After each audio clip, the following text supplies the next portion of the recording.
Scan dimulai dengan memperlihatkan masa lalu seorang pria berambut pirang. Pria yang hidup di jalanan dan sering dipanggil sampah atau tidak berguna oleh orang lain. Karena pria ini adalah anak dari daerah kumuh dan hidup dalam kemiskinan. Pria ini mencuri, merampas, bahkan membunuh untuk bertahan hidup. Ketika suatu waktu ia bertemu sekelompok pria, lalu menghajar mereka semua. Namun ketika ia menghajar mereka semua, seorang pria memintanya untuk berhenti dan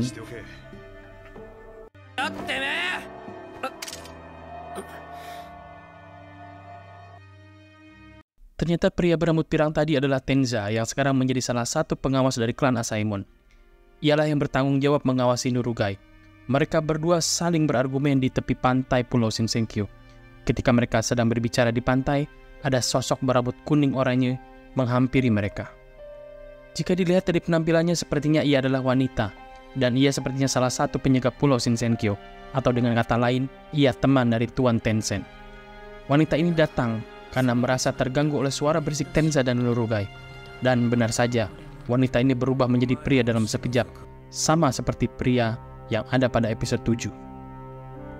Ketika ia bertanya apakah kalian membunuh para Shoshin, Tenza dan Nurugai pun lari ketika melihat makhluk ini berubah dari wanita ke pria. Namun, dengan sekejap ia mampu mengejar dan menghajar Tenza, hingga Tenza terpental jauh. Tenza pun melawan dengan mengiris mata makhluk tersebut, tetapi ia mampu beregenerasi dengan cepat, layaknya Tencent. Mereka pun bertarung. Tenza mampu beberapa kali melukai makhluk tersebut, bahkan mampu memenggalnya. Namun, makhluk ini benar-benar abadi. Ia pun mampu mengejar Tenza walau kepala dan tubuhnya belum tersambung sempurna. Beruntung datang Sion, klan Asaemon lainnya yang membantu Tenza. Ternyata Tenza memanggil Sion dengan panggilan Sensei. Dengan kata lain, Sion adalah guru Tenza. Sion adalah pria yang buta. Ia mampu bergerak dengan cara mendengarkan suara di sekitarnya. Ketika mereka semua merasa aman, Tenza pun mulai memperkenalkan Tensei-nya tersebut pada Nurugai. Sion pun mulai memarahi Tenza karena hanya mengandalkan kecepatannya dan gerakannya menjadi ceroboh. Harusnya kau menyerang kepala dan kakinya terlebih dahulu, ucap Sion. Tenza pun bertanya mengapa Sion sendirian. Lalu Sion pun menjawab, mengapa ia sendirian. Ia menjawab ketika ia selesai dengan pekerjaannya, ia sebetulnya mencoba untuk pulang. Namun, ia tidak menemukan arus yang menjauh dari pulau. Ia terus mencarinya. Ia pun mendapatkan arus yang menjauh dari pulau, namun ia mendengar sesuatu dan merasakan kehadiran yang tidak pernah ia alami sebelumnya.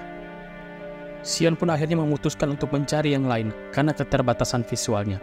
Maka dari itu, ia mencari orang lain untuk pulang.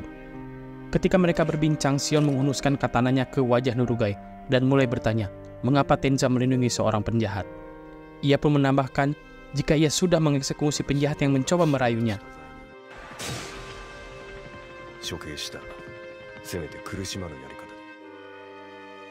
Tenza pun menjawab, jika anak ini bukanlah penjahat. Sion pun setuju dengan jawaban Tenza. Ia tahu jika Nurugai bukanlah penjahat, walau semua itu masih diusulkan. Ketika mereka berbincang, tiba-tiba makhluk tadi pun datang dengan wujud wanitanya dan berhasil melukai tenggorokan Sion. Mereka pun mulai bertarung. Tenza yang mencoba melawannya pun harus terima ketika tubuhnya berlubang oleh kekuatan si makhluk tersebut. Sekarang berpindah ke masa di mana Tenza masih belajar pedang pada Sion di dojo mereka. Tenza pun hampir menyerah karena kerasnya latihan menjadi seorang Asaemon. Namun, tekad Tenza untuk menjadi seorang ahli pedang lebih besar dan terus latihan dengan Sion hingga ia berhasil menjadi salah satu klan Asaemon. Kembali ke scan sekarang, Tenza yang mulai muntah darah dan lemas hanya bisa terduduk di depan makhluk tersebut. Namun, dengan tekad kuatnya, ia akan melawan sang makhluk tersebut dengan sekuat tenaga hingga titik darah terakhirnya. Ia pun mampu berdiri dan memukul sang makhluk tersebut bertubi-tubi. Namun, perbedaan kekuatan mereka terlalu jauh.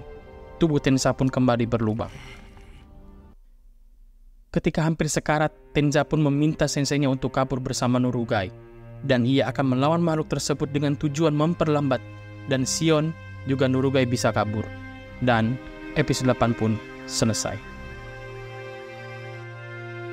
Baiklah nakama, itulah rangkuman cerita dari Jiko Kuroku episode 8. Like dan subscribe jika suka. Jika ada kritik dan saran silakan komen di bawah. Kita ketemu lagi di episode 9.